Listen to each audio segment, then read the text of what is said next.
Lakshmi's YouTube శ్రోతలకు స్వాగతం. అందరికీ నమస్తే. 1962 ఫిబ్రవరి సంచిక నుండి చేతగాని అనుకరణ పేరులోనే ఉంది. అనుకరించడం సరికాదని మరి ఇంకెలా అనుకుంటున్నారా? సందర్భాన్ని బట్టి పని ఉండాలి, అంతేగాని ఒకరు చేశారని దాన్ని అనుకరిస్తే వారికి అందిన ఫలితం అందరికీ రాదు. అదేమిటో ఈ కథలో తెలుసుకుందాము. అమ్మమ్మ చాలా చెడ్డది అని చిన్నవాడు ప్రచారం సాగించాడు. చూసావా తాతయ్య, మన చిన్నవాడు అమ్మమ్మ చాలా చెడ్డదంటున్నాడు అని మిగిలిన పిల్లలు తాతయ్యతో ఫిర్యాదు చేశారు. తాతయ్య పిల్లలతో పంచాయతీ జరిపి అసలు విషయం తెలుసుకున్నాడు. అమ్మమ్మ బుల్లివాడికి పావలా ఇచ్చిందట, చిన్నవాడికి ఇవ్వలేదు. ఎందుకు పావలా ఇచ్చింది? అమ్మమ్మకు కాళ్ళు నొప్పెడతాయి కదా, అందుచేత వసారాలో కూర్చుని కాళ్ళు ఒత్తుకుంటుంటే బుల్లివాడు వెళ్ళి, నేను కాళ్ళు పట్టనా అమ్మమ్మ అని కాళ్ళు పట్టుకున్నట్ట. మా నాయనే, నీకెందుకురా శ్రమ, ఇందా ఈ పావలా తీసుకుని ఏమైనా కొనుక్కు తిను అన్నెదట. ఇదంతా చూస్తున్న చిన్నవాడు, వాడికన్నా నేను బాగా నొక్కుతానమ్మమ్మ అన్నట్ట. అమ్మమ్మ వాడిని కూడా వద్దన్నది, కానీ వాడికి పావలా ఇవ్వలేదు. అందుచేత అమ్మమ్మ చాలా చెడ్డదని పితూరి లేవదీశాడు. ఇదంతా విని తాతయ్య, బుల్లివాడు బహుమానం సంపాదించాకనే కదా నీకు అమ్మమ్మకు సేవ చేయాలనిపించింది. అటువంటప్పుడు నీకు అమ్మమ్మ కాదు కదా, ఎవరు బహుమానం ఎవరు? మీకు కథ చెప్తాను అంటూ ఇలా చెప్పడం మొదలుపెట్టాడు. ఒక పల్లెటూళ్ళలో ఒక పేద రైతు ఉండేవాడు. డబ్బు లేదు, బ్రతుకు భారమైపోయింది. పేదవానికి ఎవరు సహాయం చేస్తారు? ఎంతకాలమైనా చేస్తారు? తన దారిద్ర్యం తీరాలంటే రాజుగారే తీర్చాలనుకుని రాజుగారిని చూడ్డానికి ప్రయాణమయ్యాడు. మరి గొప్పవాళ్ళని చూడ్డానికి వెళ్ళేటప్పుడు చేతిలో ఏదైనా పట్టుకుని పోవాలి కదా, ఉత్త చేతులతో వెళ్ళరాదుగా. అందుచేత ఆ రైతు తన దగ్గర ఉన్న ఒకే ఒక కోడిని చంకన పెట్టుకుని రాజుగారిని చూడబోయాడు.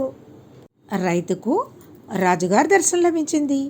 తాను తెచ్చిన కోడిని రాజుగారి ఎదుట పెట్టి వచ్చిన పని కాస్తా చెప్పుకున్నాడు.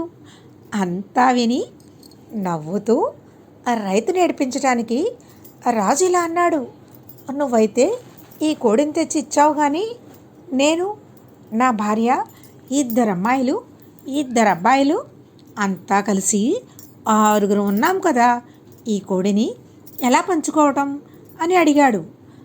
రైతు తెలివైనవాడు, పేదవాడైతేనేమి, అంచేత అదేం భ్రమ విద్య మహారాజా, నాకొక కత్తి ఇప్పిస్తే నేను దీన్ని మీకు 6కి ఎలా పంచాలో అలా పంచేస్తాను అన్నాడు. రాజుగారికి కుతూహలంగా అనిపించింది. రైతు ఎలా కోడిని 6కి పంచుతాడో చూడాలనిపించి రైతుకు కత్తి ఇప్పించాడు. రైతు కోడి తల కోసి రాజుగారి ముందు పెడుతూ, తమరి రాజ్యానికి తలలాంటి వారి కనుక ఈ కోడి తల మీకు, తర్వాత కోడి వీపు కోసి ఇది రాణిగారిది. ఎందుచేతనంటే సంసార భారమంతా ఆమె గారి వీపే మోస్తుంది. తర్వాత కోడి కాళ్ళు 2 కోసి ఇవి మీ కుమారులవి. ఎందుచేతనంటే వారు తమ అడుగుజాడల్లో నడవలసిన వాళ్ళు అన్నాడు. ఆ తర్వాత కోడి రెక్కలు 2 కోసి ఇవి అమ్మాయి గారులవి. ఎందుకంటే వారు ఏనాటికైనా రెక్కలు కట్టుకొని ఎగిరిపోవలసిన వారే. ఇంకా మిగిలిన కోడి ఉంది చూశారు, ఇది నాది. ఎందుకంటే నేను ఇవాళ తమకు అతిథిని అన్నాడు. రైతు తెలివితేటలకు రాజు మెచ్చుకుని అతనికి తగినంత ధనం ఇచ్చి ఇంటికి పంపేశాడు. ఈ సంగతి ఊరంతా తెలిసింది. ఆ ఊళ్ళోనే ఒక లోబి ఉన్నాడు. లోబికి ఆశ హెచ్చు. ఆ లోబి ఆశ హెచ్చే గాని తెలివితేటలు తక్కువ. రైతులాగే తాను కూడా అదే పని చేసి రాజుగారి వద్ద ధనం పొందాలని ఆశ పుట్టుకొచ్చింది. వెంటనే ఒక కోడి కాదు 5 కోళ్లను ఒక బుట్టలో పెట్టుకుని రాజుగారి దర్శనానికి వెళ్ళాడు. వాణ్ణి చూడగానే రాజుగారికి వాడి దురాశ తెలిసిపోయింది. ఆయన నవ్వుతూ, ఏమయ్యా, మేము 6 ఉన్నాం కదా, 5 కోళ్ళు ఎలా పంచుకోవాలి? వాటిని కొయ్యకుండా ఎలా పంచుతావో చెప్పు అన్నాడు. తనదైన సొంత తెలివితేటలు లేక వేరే రైతును అనుకరించడం వల్లే ఈ సమస్య వచ్చి పడింది. అరెరే, మరో కోడిని కూడా తెస్తే సరిపోయేది అని లోభి విచారించాడు. కానీ కోళ్లను పంచడం చేతకాక గుడ్లు మిటకరించాడు. అప్పుడు రాజుగారు ఆ లోభితో, నువ్వు పంచలేవు, అందుకు తగినవాడు రైతే, అతను ఎలా పంచుతాడో చూద్దాము అంటూ రైతు కోసం కబురు పెట్టాడు. రైతు వచ్చి పరిష్కరించవలసిన సమస్య ఏమిటో రాజుగారి ద్వారా తెలుసుకొని ఇలా అన్నాడు.